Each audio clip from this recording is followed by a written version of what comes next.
Arkadaşlar merhaba. Bugün sizlere evde kıymalı karnabahar nasıl yapılır onun tarifini vereceğim. Tarifimize geçmeden önce kanalımıza abone olmayı, videolarımızı beğenip paylaşmayı unutmayalım. Şimdi gelelim karnabahar yemeğimizin gerekli malzemelerine. Yaklaşık 1,5 kilogram civarında karnabahar, 2 adet domates, 3 tane küçük boy soğan, soğanlarımız bu şekilde yani onu söyleyeyim. 2 tane biber, yarım yemek kaşığı domates salçası, yarım yemek kaşığı biber salçası, 1 çay kaşığı acı biber, 1 tatlı kaşığı tuz, 1 adet sarımsak ve yarım çay bardağı zeytinyağı kullanacağız. Şimdi ilk olarak karnabaharlarımızı nasıl ayıklayacağız onu göstereyim ben sizlere. Önce tabii ki elimizin altını şöyle bir boşaltalım. Şimdi ben zaten birçoğunu ayıkladım. Zaten örnek olsun diye göstereceğim. Şöyle aldığımız zaman bıçak kullanmadan bu şekilde ayıklıyorum.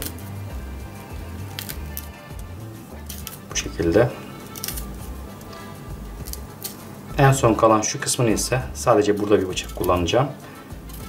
Bu şekilde kesip yemeğimin içerisine koyacağım. Siz tabi isterseniz daha küçük yapabilirsiniz ama çok fazla küçük yapmanızı tavsiye etmem. Pişerken dağılacaktır. Onun için dağılmasını istemediğim için bu şekilde yapıyorum. Bu şekilde karnabahar işlemimi bitiriyorum. Karnabaharımı kenara alıyorum. Biberlerimi doğramakla başlıyorum. Biberlerimi iri kıyım yapacağım. Şöyle göstereyim. Bu şekilde. Biberlerimin doğrama işlemi bitti. Şimdi soğanlarımı alıyorum. Aynı şekilde soğanlarımı da iri kıyım doğrayacağım. Sadece şöyle ortadan ikiye bıçak atıyorum. Bu şekilde doğrayacağım. Soğanlarımla doğrama işlemi bitti. Bunları kenara alıyorum. Sıra domateslerimle. Domateslerimi küçük doğrayacağım.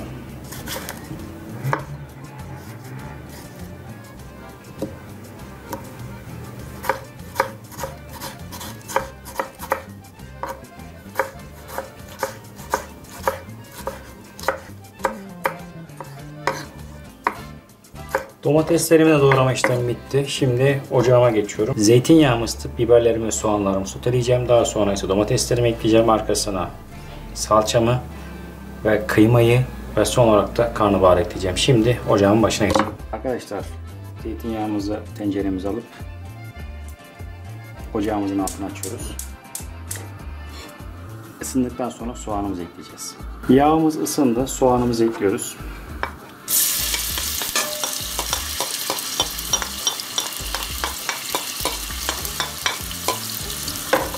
Arkadaşlar soğanlarımızın piştiği yeterli. Şimdi domateslerimi ekliyorum.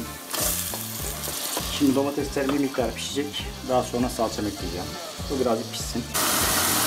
Domateslerin piştiği yeterli. Şimdi salçamı, pul biberimi ekliyorum ve tuzumu. Bunu da bu şekilde kavuruyorum. Birazcık salçam eriyene kadar. Hatırlarsanız bir diş sarımsağımız vardı. Şimdi onları rendeleyeceğim. Bu şekilde. Sarımsağımı rendeleme işi bitti. Son olarak hatırlarsanız 3 yemek kaşığından biraz fazla kavrulmuş kıymamız vardı. Onu da ekliyorum içerisine. Şimdi bu kıyma erinceye kadar kapağını kapatıyorum. Daha sonra ise karnabaharımı ekleyeceğim. Ağzını kapatıyorum. Şimdi bekliyorum. Kıymamız da gördüğünüz gibi domates, biber ve soğan karışımı içerisinde eridi. Şimdi karnabaharı ekleyeceğiz. Ve yavaş yavaş karıştıracağız. Hiçbir şekilde su eklemeyeceğiz. Tamamen kendi suyla pişecek. En önemli noktası budur. Ama altı kısık olmak şartıyla.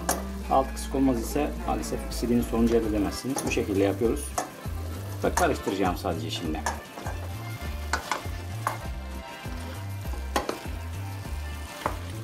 Karıştırma işlemi bitti. Şimdi bunun ağzını kapatıyorum ve altını kısıyorum. Yavaş yavaş pişmeye bırakıyorum. Sadece arada bir karıştırabilirsiniz. Ama mutlaka ağzı kapalı olsun. Tenceremizin kapağını açıp bir kontrol edelim. Bakın. Gördüğünüz gibi karnabaharlarımız kendi suyunu salmaya başladı.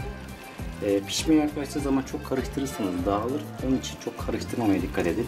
Şimdi bu aşamadan sonra biz artık kapağını mümkün olduğunca açmayacağız ve bu şekilde pişmeye bırakacağız. Şimdi bu şekilde pişsin. Arkadaşlar şimdi kıymalı karnabaharımızı kontrol edelim. Gördüğünüz gibi sıfır şöyle bu şekilde. Şöyle bir tanesini tabağa koyayım. Bakın pişti mi pişmedi mi? Bakın çok rahat bir şekilde dağılıyor. Daha fazla pişmesini istemiyorum çünkü dağılacak. Karnabaharımız pişti. Şöyle tabağa koyup servis edelim. Bakın gördüğünüz gibi karnabaharımız dağılmadı yalnız.